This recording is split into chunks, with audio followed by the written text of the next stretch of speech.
Good afternoon, everyone. Welcome to I Square Maths Academy, where numbers and variables actually meet mastery. Today, we are going to be solving a question, yes, from the past WAEC, WAEC 2025, that's the recently concluded WAEC exam. Yes, so here we are asked to find the values of x.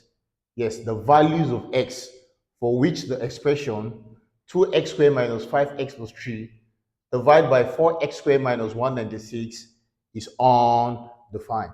Now, for an expression to be undefined, we all know that 0 divided by any number is equal to 0. Yes, 0 divided by any number is equal to 0. And of course, any number divided by 0 is undefined. Yes, there's no definition for it. Yes, so any number divided by 0 is undefined. And 0 divided by any number is equal to 0.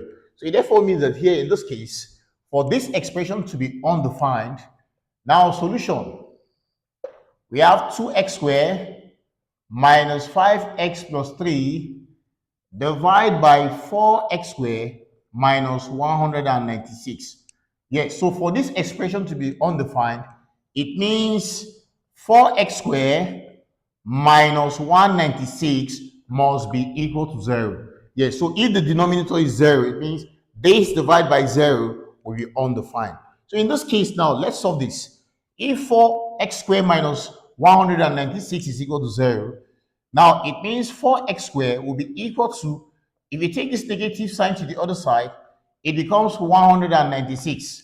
So to get the value of x squared, you divide through by 4. Yes, when you divide through by 4, you have 4x squared all over 4 is equal to 196 divided by 4. Yes, this 4 will go with this 4. Yes, so here we have x squared is equal to 196 divided by 4 is 49. Yes, so since x squared is equal to 49, it means the value of x will be equal to plus or minus the square root of 49. And the value of x will be equal to plus or minus 7. Thank you.